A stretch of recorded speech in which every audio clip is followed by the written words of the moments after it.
Good morning. For the record, my name is Adrienne Roberts Larson. I'm the Chief Deputy Executive Director for the Department of Taxation. I would like to call the special meeting of the State Board of Equalization to order. It is 9:30 a.m. on January 23rd, 2026 in Reno, Nevada, and this is the time and place scheduled. The meeting has been properly noticed in compliance with the Nevada Open Meeting Law. Carrie, would you please call the roll? Yes, thank you. Chairman Bancroft, Here. Member Burke, Here. Member Cadwell. I do not see that Member Cadwell has joined yet. Member Morse. Here. Chair, we have a quorum. Thank you. Good morning. My name is Paul Bancroft. I've been appointed chair of the State Board of Equalization. And this is my first meeting acting as chair. So please accept my apologies if there are, as I stumble through this meeting. I'm joining the meeting remotely from Minnesota, and as I mentioned to Tim a minute ago, it's negative 12 here. Sorry. But we do have a quorum. Tim Morris is joining from remotely from Tim. Are you in Las Vegas? Yes. And Corey Burke is in the appearing in person in Reno. I'm hoping Curtis Cadwell will be able to join us, but it's still early. This was a meeting called to address the motions for reconsideration, but before we move to those, I would like to thank Timothy Morris for his years of service on the state board, both as a member and as chair of the state board. I've had the pleasure of knowing and working with Tim for many years. I've enjoyed the past year working with him on the state board, but prior to that, I worked with Tim on a number of cases. I was acting as legal counsel and Tim was acting as the appraiser. And I found those working with him a very enjoyable experience. But even prior to that, I appeared before Tim many times when he was serving as chair of the Clark County Board of Equalization. In that capacity and in those appearances, they weren't always pleasant experiences. Tim didn't necessarily rule for us, but he always conducted the meetings fairly and treated us fairly. I have a lot of respect for Tim, and his service, both as an appraiser and as a member of the County Board of Equalization and the State Board of Equalization, have been marked by integrity. Tim, thanks a lot for your service. You're welcome, and congratulations on your appointment as chairman of the State Board of Equalization, Mr. Bancroft. It's been a pleasure working with you throughout the years, and I also have great respect for you. It's been a wonderful experience being on this board, and I see Mr. Cadwell has joined us at this point. So thank you for your comments, Mr. Bancroft. I really appreciate it. Again, congratulations on being appointed chair. I'm glad you're taking over. This is going to be a good thing for the state of Nevada and for the members and the general public that participate in these meetings. So congratulations again, and good luck in the future to you, sir. Thank you. Curtis, thank you for joining. Yeah, sorry I was late. Technical difficulties getting connected there.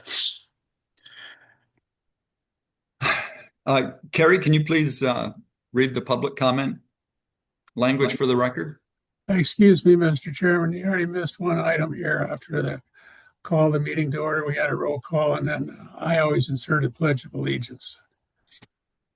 And it's on our agenda for today, so it's up to you, since you're the new boss. That would be fine. Miss Roberts Larson, could you lead us in the pledge? Yes. If everyone, hands over your hearts, please stand. I pledge allegiance to the flag, States of America, and to the republic for which it stands, one nation, one nation, under God, with liberty and justice for all. justice for all. Thank you.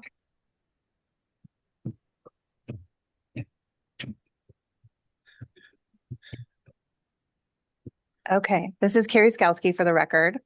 Persons wishing to provide public comment remotely may access the meeting by using the telephone numbers and meeting ID posted on the agenda. Public comment will be limited to 3 minutes per person, and comments based on viewpoint will not be restricted. Public comment will be available at the beginning of the meeting and at the end of the agenda. At the discretion of the chairman, additional public comment may be heard when that item is reached. The chairman may allow additional time to be given to a speaker as time allows at his sole discretion. NRS 241.020, NRS 241.030. We have no members of the public here in Reno. If you are attending via telephone and would like to make public comment, please dial *9 to be placed in the queue.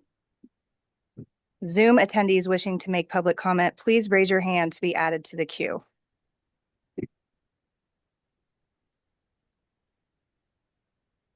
I do not see that anyone would like to make, oh, sorry, we have Mr. Wolfson, just one moment. I just wanted to make sure I can, that you see that I'm here and I could be heard if necessary. That's all. Yes, thank you. Thank you. I can't see him.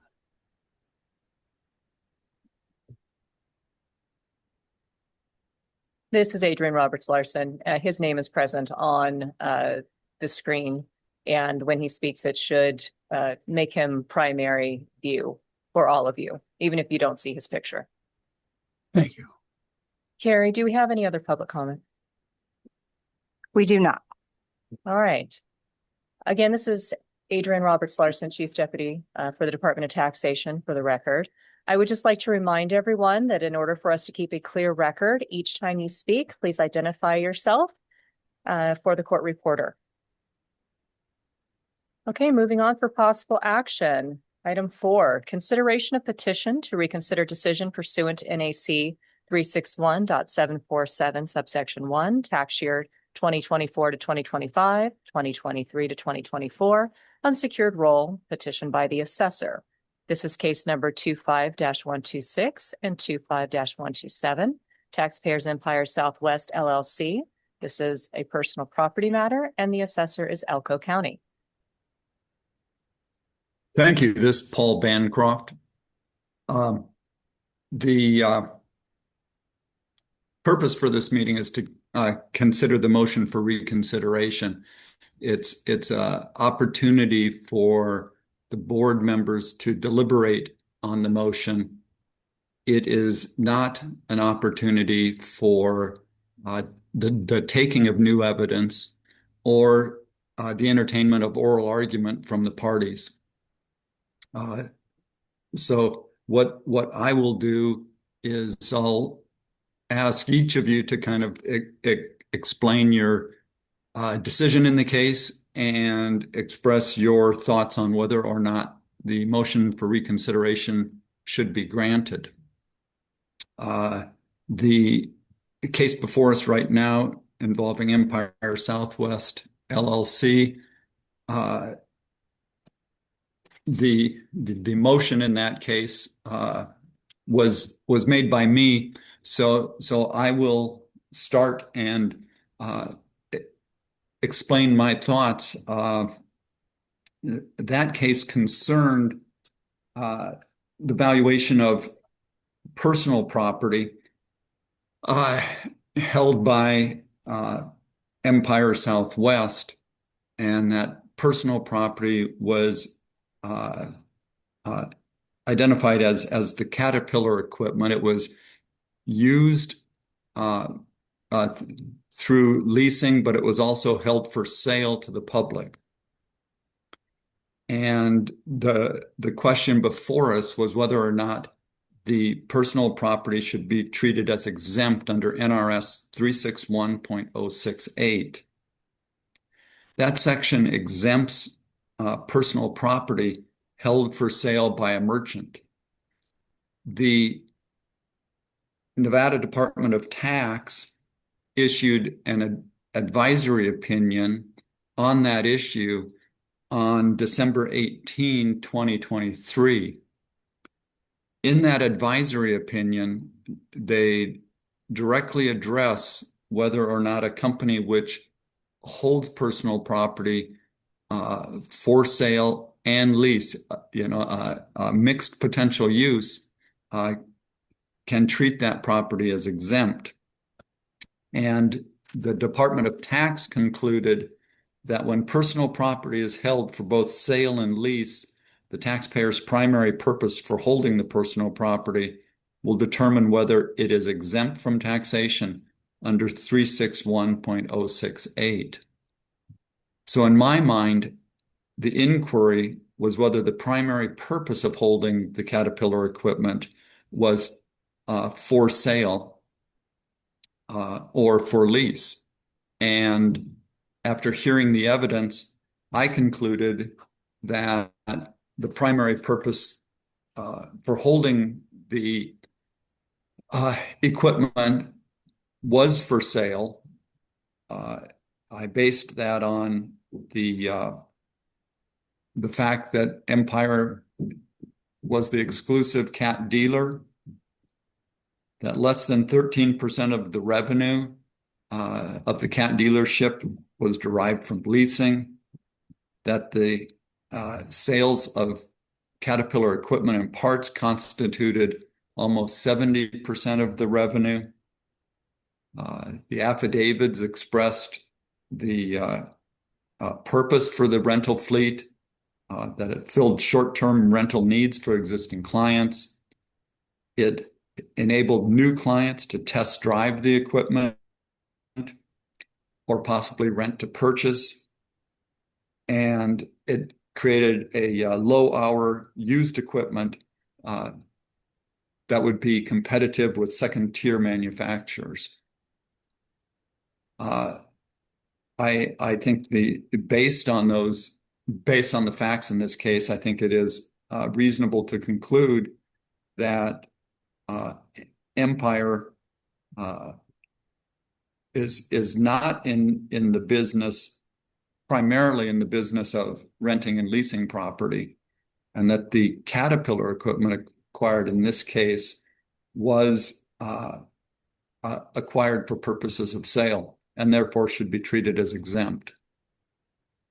I've read through the materials submitted with the petition for reconsideration and don't feel there is a need or basis for granting the motion. Those are my thoughts on this case. Mr. Morris, do you have any thoughts? Yes, sir, Mr. Chairman. During the hearing, we had a testimony from the controller, the financial man at the Empire, and his statements supported what you just stated about the income, the percentage of income, and the majority of the income derived is from the sale of the equipment, not from rental. So the primary purpose, as he indicated, of being the exclusive dealer in the state of Nevada for this Caterpillar equipment is to sell the equipment. And I listened to that testimony. I reviewed the request for reconsideration, and I agree with you. I think that the case was presented fairly accurately by the petitioner. And although the assessor provided some information that indicated that they want to make this as an inventory, I think I disagree with that. And that the primary purposes we're required to follow under the guidelines is the guiding force here in my decision also, and that was the primary purpose was to sell the equipment. So therefore, then it would be considered as personal property. Mr. Caldwell, do you have any comments? Sure. I mean, I'll disclose again, I deal with Empire on a very regular basis. We buy mining equipment from them. I've worked at 3 different mining companies around Elko. So in the Elko branch in particular, everything that was presented supports what I've always experienced with them. They want to sell me equipment. They do not want to rent me equipment. Rentals are an option. It's very common to maybe rent a large piece of equipment, but you'll always put in a provision to buy the equipment. And in a lot of cases that it's more of a financing activity than anything else. So I didn't see anything in the evidence that could convince me otherwise. And I still have the same opinion even after the reconsideration there, looking at what was added there. I don't see the nature of what they're doing being anything other than selling equipment, with rentals here and there, just for small stuff. Ms. Burke, do you have comments? I do have comments. Corey Burke for the record.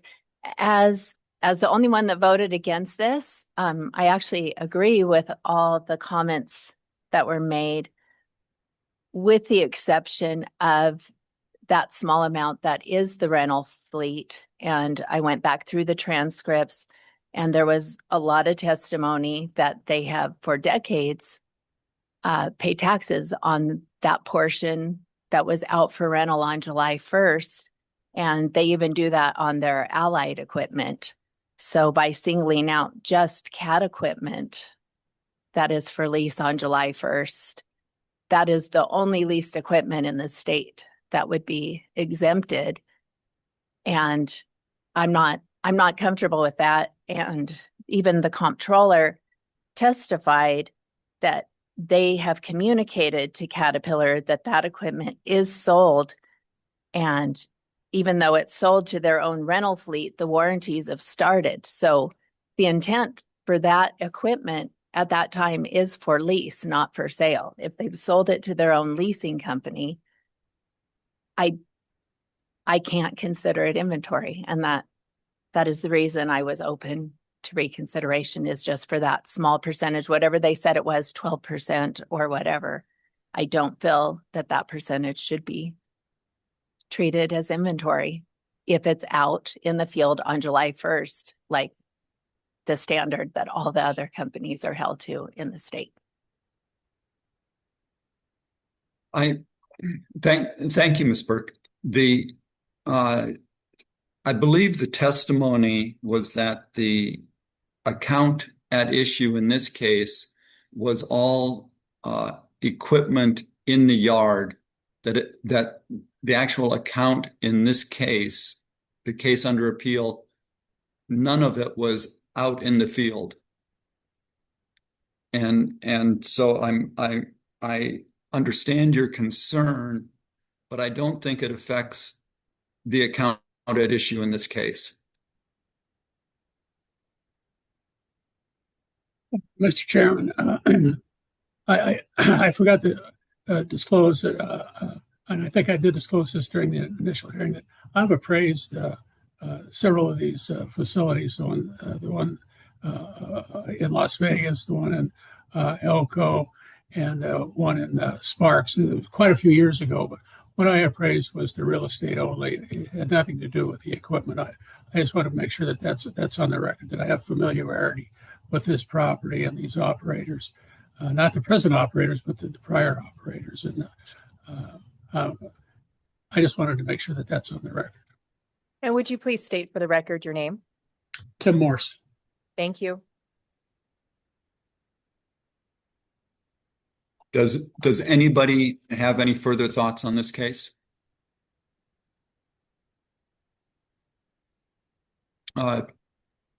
We have, yes, Tim, Are you looking for a motion? if you're ready. I make a motion that we decline the reconsideration based on the facts that have been presented today by Mr. Bancroft, myself, as well as Mr. Cadwell, and Ms. Burke. I appreciate your comments, but I still move that we deny the reconsideration. I'll second that. Curtis Cadwell. We have a motion and a second. I will I will poll you for your votes so that the court reporter gets everybody's vote down. Mr. Morse? My vote is aye. Mr. Curtis?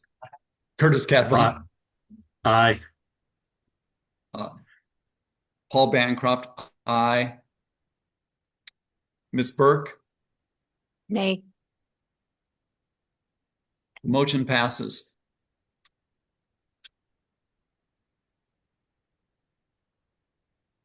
Again, this is Could you call? Yes, could you call the next case, please? Yes, Chair Bancroft. This is Adrian Roberts Larson, again for the record. This is item 5 for possible action, consideration of petition to reconsider decision pursuant to NAC 361.7475 subsection 1, tax year 2025, 2026 secured roll, tax year 2022, 2023 unsecured roll. Chair, are we hearing these together? Would you like me to read them all together or separately? No, we'll hear them separately. Okay, first case is case number 25-114, taxpayer 2709 Pinto Lane Trust et al. Property type is residential and the assessor is Clark County. Chair?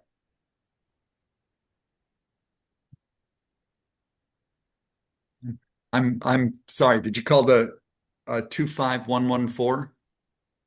Yes, sir, I did.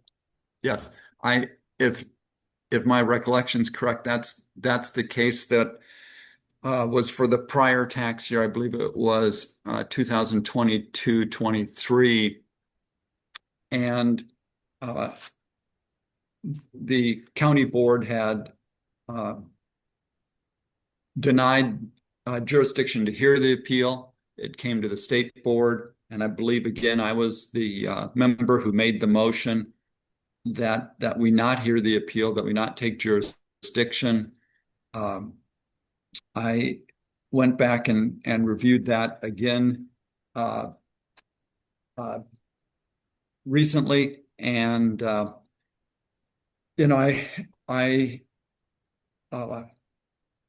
come to the same conclusion that this was a matter raised, that should have been raised or could have been raised at earlier. The time frame for filing appeals is generally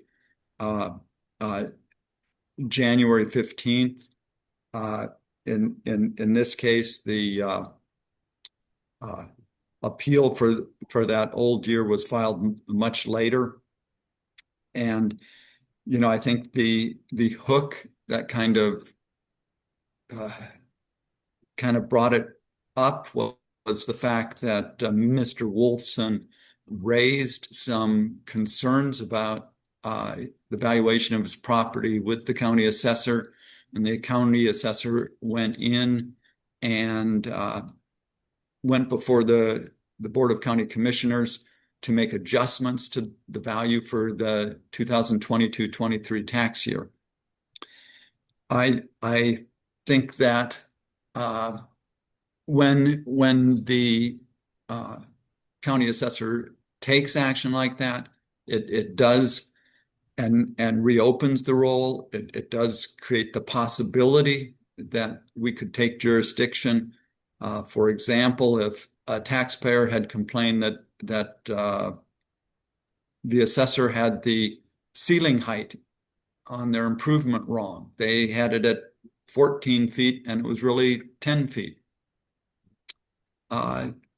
The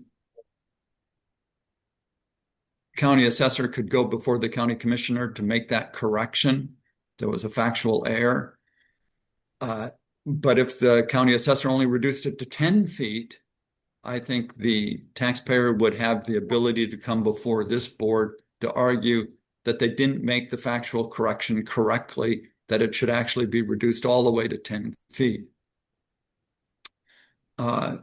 The nature of the arguments in this case do not revolve around the type of factual matters which the county assessor has authority to go before the county commission and reopen the roll for.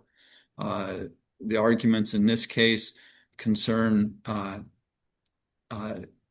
inequitable treatment. And I don't think that the hook of the assessor reopening the roll to make a correction for a factual error also works to reopen the roll for purposes of equitable claims. So I made the motion that we deny jurisdiction in this case. And I have not seen anything in the materials or the motion for reconsideration which would suggest that we change our decision or reconsider it. Those are my thoughts. Mr. Morse?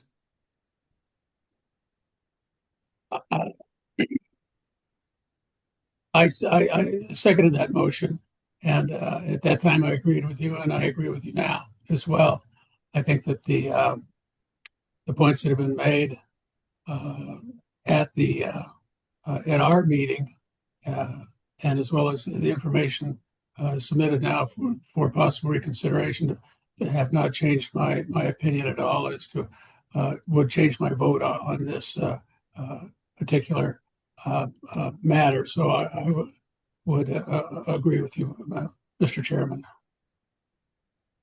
The information that you provided is about the factual part of it is accurate and correct. I agree with you. Thank you. Mr. Cadwell. I'm with you guys on this one. I mean, information presented was compelling, right? I mean, there's clearly an issue there, but the fact that it was late is the problem, right? And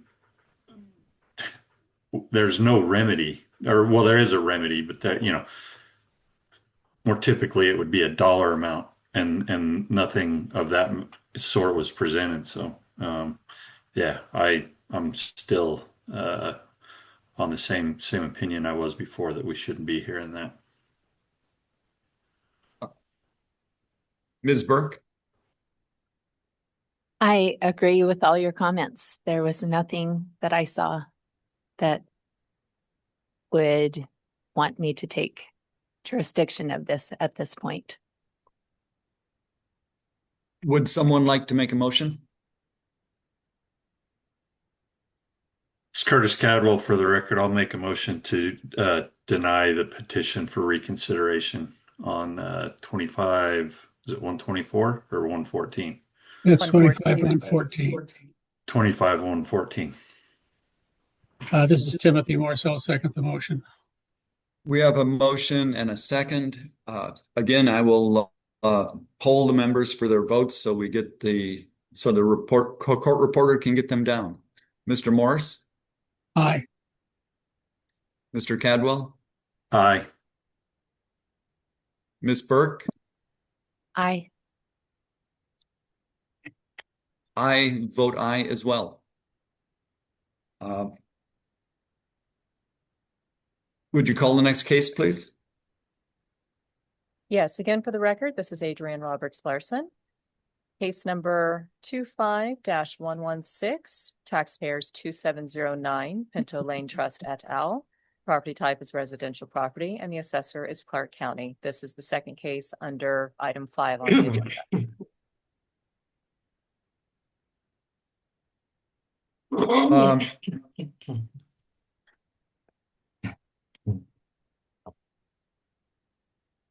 This case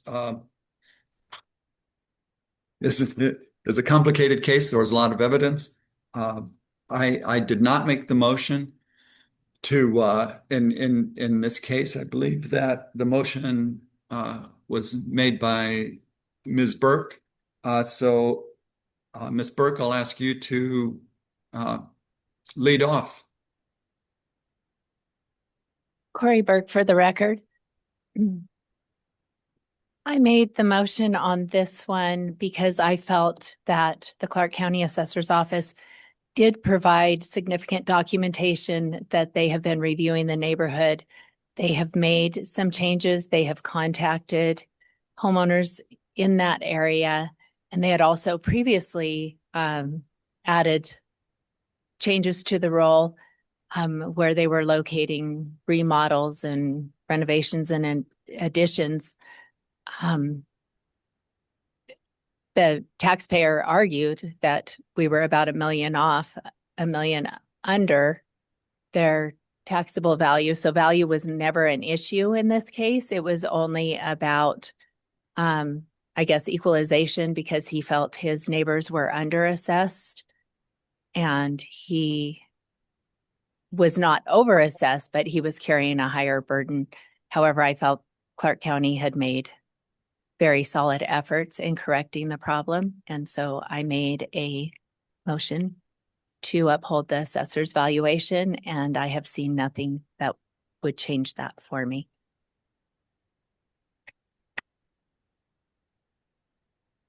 Mr. Cadwell?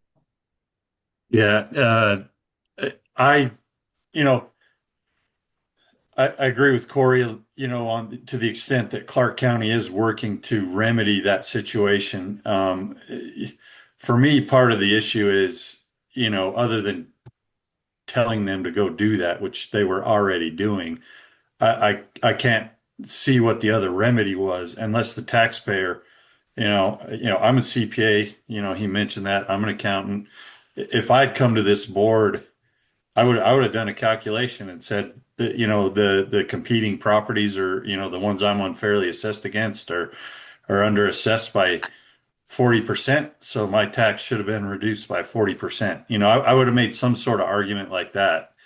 That's a little bit easier for me to wrap my head around as far as a remedy, when, the true remedy is for the county to go back and sort out all these other properties in the neighborhood, which they've, as Corey mentioned, had started to do. So yeah, the timing isn't right. And, nothing was fair for however many years, whatever it is, but, give me a number to vote on, and it's a little bit easier to say yes or no. But, other than, yeah, hey, county, go, do more work, which they're already doing. I don't, there's nothing else in my mind that we can do. And I certainly am not going to wade through all that stuff and figure out how far, how many dollars he's been wronged by.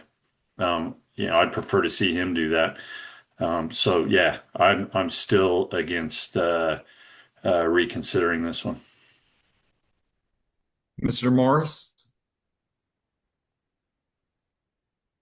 Yeah, this is Timothy Morse for the record. I seconded the motion, and the motion that Ms. Burke made was primarily stating that the dealt with the valuation of the property. I think she just stated that she also considered the equity issue, and I did as well in my analysis. And so I don't know if we really need to clarify that motion that would tie in the equity issue into that motion, because the assessor's office presented a lot of material, not a lot, everybody presented a lot of material, let me put it that way, but the assessor did present some information, had a chart that dealt with the equity issue in the neighborhood. And I realized the petitioner had a lot of points and arguments that he would have liked to have made about that document. But I don't know at this point. We're here today just to consider whether we should reconsider this case. And there was also the question that Mr. Bancroft brought up about he would like to continue the case. And at that point, I was considering how that was really going to work. And we asked the people from the Department of Taxation about what our requirements are as the State Board of Equalization. They indicated during the hearing that we had to have our business wrapped up by November 1st. And so I didn't feel that it would be appropriate to continue the case, or I didn't think that we had the legal basis to continue the case beyond that time frame. I may be mistaken. Maybe we did have the authority to do that. That might have been the thing to do, so that we could get our arms around all of this material that was presented. But in retrospect, what I'm thinking is, I don't know if we can do that now or later, or should have done it before, but maybe this case should have been sent back to the County Board of Equalization, and that the residential panel should have been the one that heard this particular petition. I think when it was first at the county board, I think it was heard more by the commercial appraisers instead of the residential appraisers. They have two boards in Clark County, one for residential, one for commercial. And I think that the residential board has a lot more experience and could have handled all of the questions that the petitioner brought forward, and all of the comments that he made about the data, and the way that the assessor calculated their cost approach and the estimation of land value. I think all of that could have been handled more astutely by the residential board. So I don't know if we have the authority to do that now. I doubt it. I don't know. But as far as dealing with the matter at hand on the agenda today, I think that some clarification might be appropriate in the motion that was made that I seconded. Thank you. To make sure that we included in the equity issue. Corey Burke, for the record, the motion actually did address the equalization issue. I'm reading the motion now from the minutes, and it said, I move to uphold the assessor's valuation and find that they have been in the process of addressing the equalization issues, and that taxable value did not exceed full cash value. Thank you. I believe I was the sole nay vote on the original motion. I've gone back and reviewed the materials again, and I believe Mr. Wolfson has demonstrated an inequity. I believe that he did show just from a basic perspective, he demonstrated that the addition remodeled that he did on his house was added to the value of his house. But I think it was, 5 other properties he identified that had also had similar remodels, yet the values had not been increased to reflect that. Subsequent to him bringing that evidence forward, Clark County went out and actually changed a number of them, added that value back in. I think that's the assessor's acknowledgement that his claim of an inequity was valid. I kind of agree with the prior comments here. When an inequity like this appears, what what can the board do to remedy that inequity? If you look under the statutes, we can subtract from or add to the value of Mr. Wolfson's property, or we can subtract to or add subtract from or add to the value of the properties he's comparing it to, which would be very, and Mr. Cadwell, your comment that it would be great if you could quantify that, would make sense. But in this situation where he's pointing to things like new additions or new remodels, it's hard to kind of put a value on each one of the remodels and figure out how much they should be increased. And that's why I was kind of leaning toward more of a monitoring role for the state board, to monitor, to make sure that the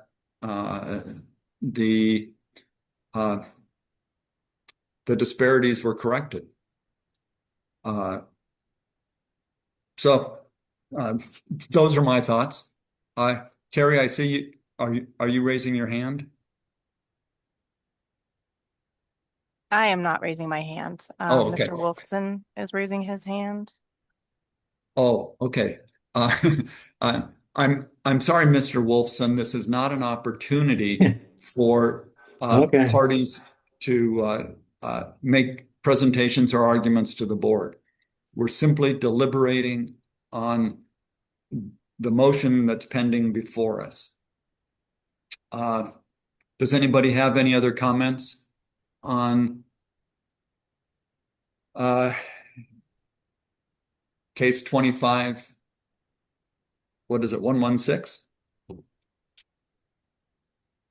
If not, do I have a motion? Are we ready for a motion? I just want to make sure that we've all expressed our opinions. Ms. Burke, you're correct in addressing the motion that was made initially. So we did cover the valuation of the property as well as the equity issue, as I pointed out. So I agree with Ms. Burke in her original motion to deny the petition. So I'm not really in favor of doing a reconsideration at this point, Mr. Chairman.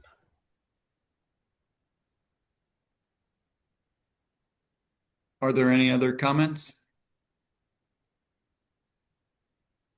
Was that a motion by Mr. Morse? Corey Burke for the record. Yeah, I'll make the last motion here for my last meeting here. I make a motion to deny a petition for reconsideration based on the facts and evidence discussed today, as well as contained in the original hearing. I'll second And that motion. Curtis Cadwell. We have a motion and a second. Again, I'll poll members for their votes. Mr. Morse, Timothy Morse, aye. Mr. Cadwell, Aye. Ms. Burke, aye. the chair votes nay. Motion passes.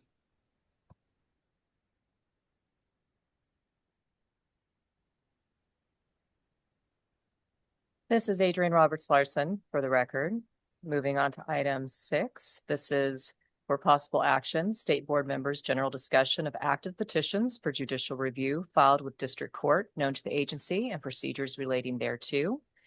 Dag Guerra is with us and will provide an overview of the 4 active PJRs and ask the board for direction on intent and participate filings. Dag Guerra. Good morning, everyone. Before we begin, can you all hear me? Yes. Perfect. Yes. Just making sure because I had technical difficulties this morning as well. So right now, as I am aware of today, we have 4 PJRs against the State Board of Equalization. We have one that was filed by in the Eagle Shadow Mountain matter.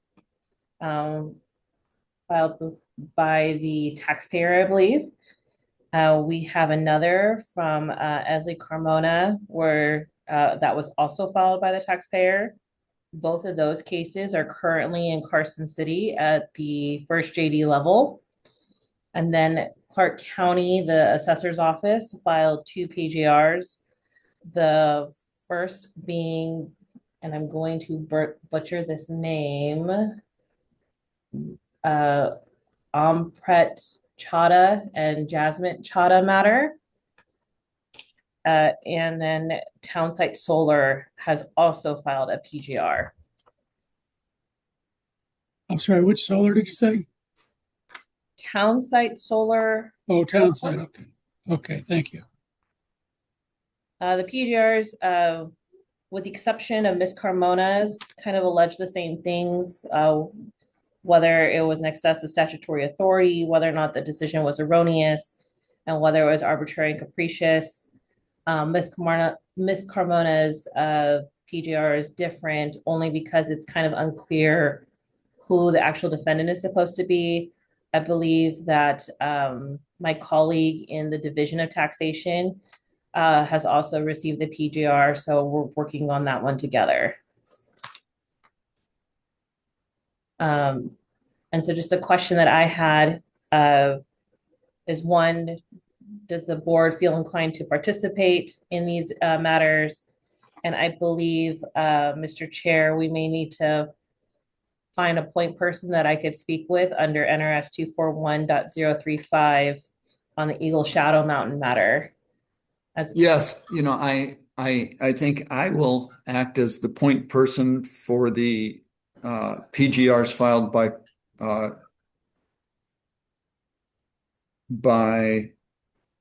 let me see now. By Carmona and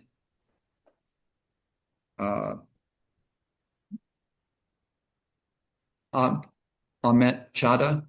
Mhm. And Townsite Solar. The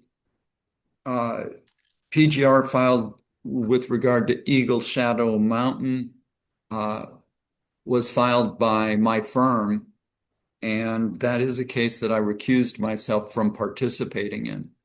So we'll need to identify another board member to act as the point person on that case.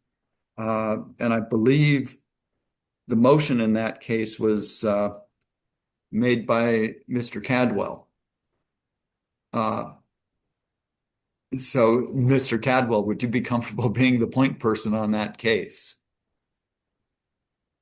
I guess I have no idea what that entails. Yeah.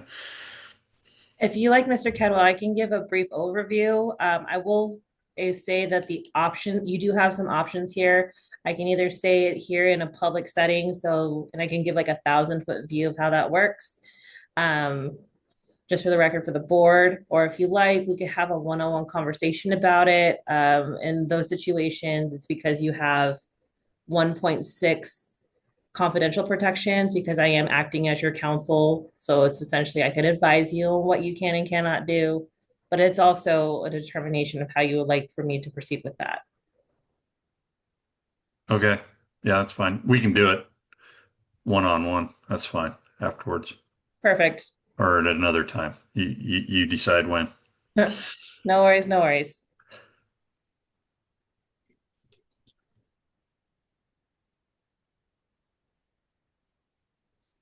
And just to clarify, Chairman, just want to confirm, are we in participating in these matters, or should we have that discussion pursuant to Rule 1.6, the Ethics Rules 1.6? Would you explain what that rule is? I'm sorry. So it's the confidentiality provision where because I am acting as counsel to the board, you are technically my client and I'm technically your attorney. So under the judicial rules of ethics, or excuse me, not judicial rules of ethics, but the attorney rules of ethics, clients do have a right to confidentiality. So if the discussions were related to any type of litigation want to be had, it can be had in a private setting. And right now we're in an open public setting. Right. Well, I think you'll be speaking with Mr. Cadwell later regarding the Eagle Shadow Mountain case and can discuss with him whether or not there should be a filed an intent to participate, and I'll do the same with you at some point after this meeting. We can have a conversation regarding the other three cases. Perfect. And Dag Guerra, this is Adrian Roberts Larson. If you would, just for a clear record, would you please state your name so that we know that we've been discussing this at this time? I apologize. My name is Jessica Guerra. I'm with the Attorney General's office. Thank you.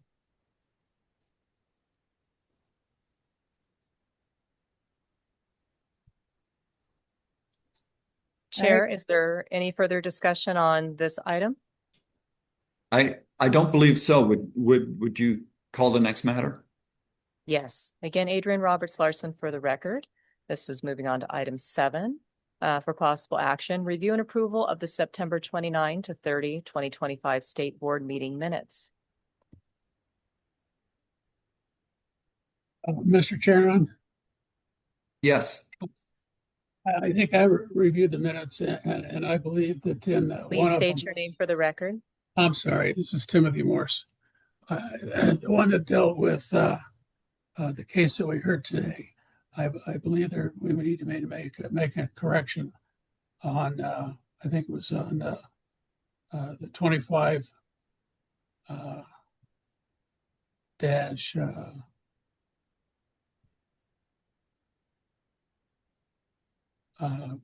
it was the Pinto Lane case. I believe in the minutes it states who made the motion, but I think what it said was who voted. And I think Ms. Burke is the one that made the motion, but I think the record reflects that she voted no on her motion. I think there was a little confusion there. You want me to find that particular place?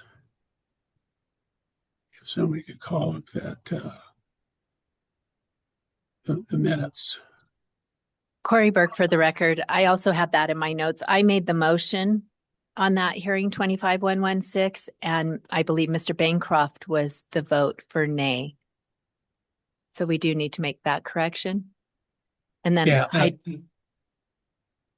I did also have one other correction. On item L, it says that we all voted nay, but the motion carried, but I believe we all voted A.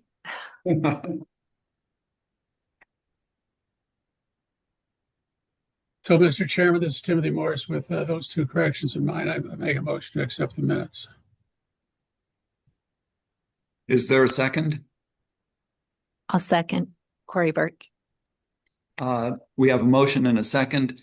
I'll poll the members for their votes. Mr. Morse, Aye. Mr. Cadwell, Aye. Ms. Burke, Aye. and the chair votes aye as well. Motion passes.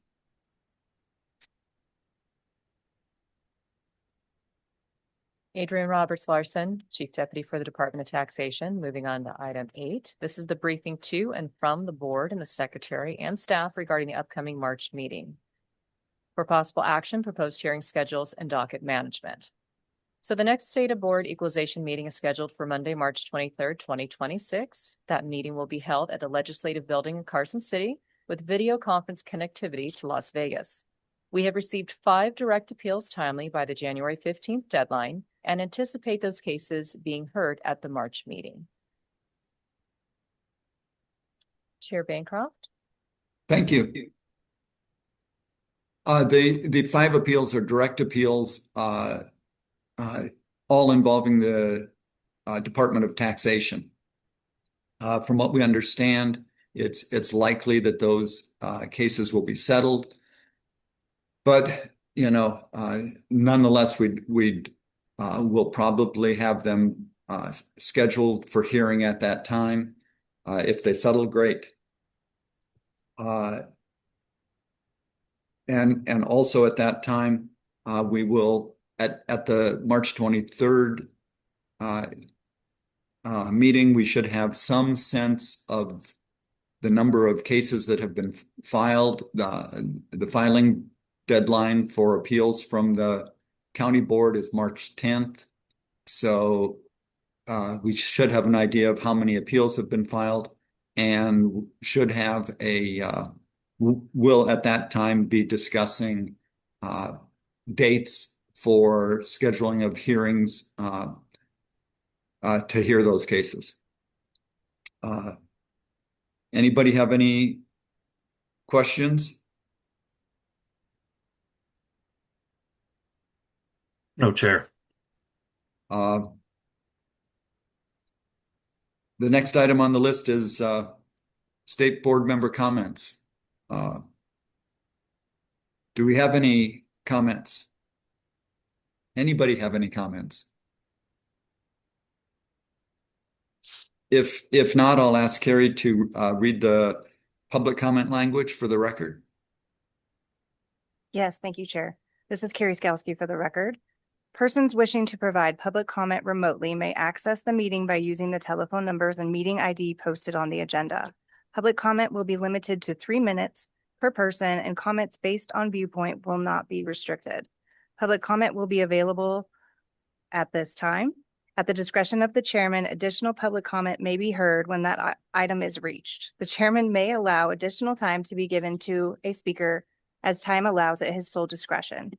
NRS 241.020, NRS 241.030. We have no members of the public present in Reno. We do have one member raising his hand. If there are any other members, we have 2 members on Zoom raising their hands. If you're in the meeting via telephone, please press *9. And I will go ahead and start with Mr. Wolfson. Good morning. Can you hear me? We can hear you. Yes. Okay, so first of all, thank you for taking the case to reconsider. I have a couple of short Before you comments. start, excuse me for the interruption. Would you please state your name for the record?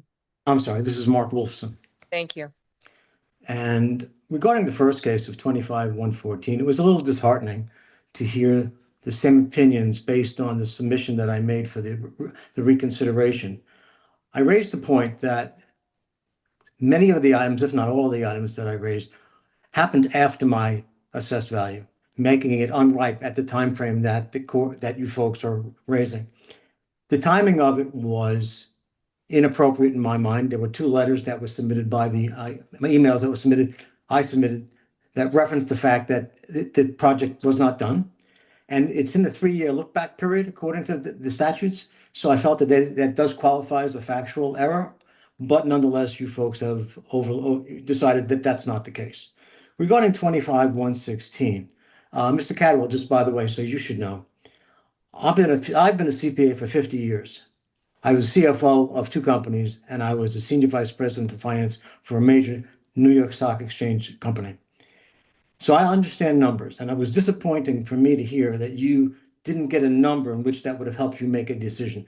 A number was provided on the first page of my appeal, and had you not realized that, or had you needed that information, I would have been more than happy to point it out to you. Ms. Burke, unfortunately, you are trying to rewrite history. The opinion had nothing to do with inequities. It had everything to do with the assessed value not exceeding market value. I'm a little disappointed that you have a lawyer there, Mr. Bancroft, who is quite a learned individual from what I read. And here he is telling you that I have merit to my case. And the 3 of you, other voters, disregard his opinion, which, in my opinion, carries a lot of weight. I pointed out in my reconsideration, not just my case, but the number of errors mathematically and erroneous by the county, which even if you vote against me, which you did, you should be disturbed at the methods in which they employ to convince you folks to vote the way you do.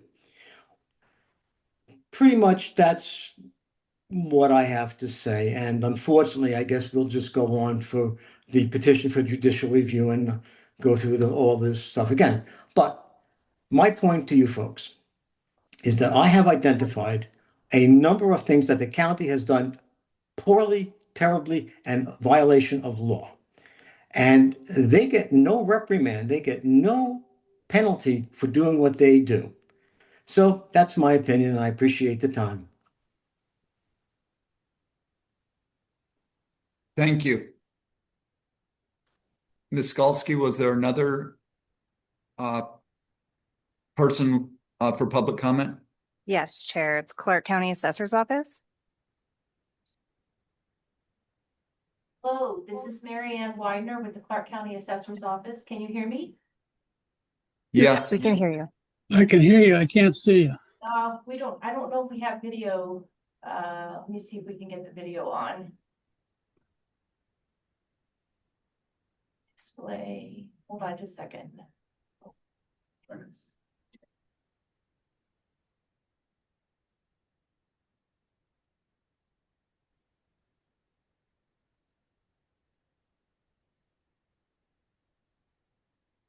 Can you see us?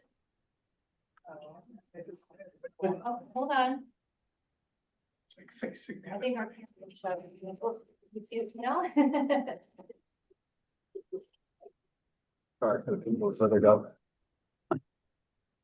Morning. Morning. I just wanted to make comments from our office to the state board. Thank you so much to Mr. Morris for his service to our community and to our state over the past many years, because I do understand this is going to be potentially his last hearing. And we do wish you the very best in whatever your next challenge and adventure is, but you will be missed. And we do appreciate your service to, again, our state and our community, and on behalf of the Clark County Assessor's Office. So thank you so much. You're welcome. This is Timothy Morse. I really appreciate your comments. It's been wonderful dealing with the people from Clark County. I dealt with them for over 20 years when I was on the County Board of Equalization. I always had great respect for the assessor's office and their staff and the work that they put in. And then being on the state board, I had another opportunity to see the professionalism exhibited by the Clark County assessor's office. And Marianne, I think you've done a wonderful job. And Ms. Jacobs, it's been wonderful working with you over the years. And I think you've always dealt with the petitioners fairly and reasonably. And I commend the work that the assessor's office has done. It's been a pleasure working with you over the years. Thank you for your kind words, and good luck to you guys in the future with Mr. Bancroft being the chairman. Yes, thank you.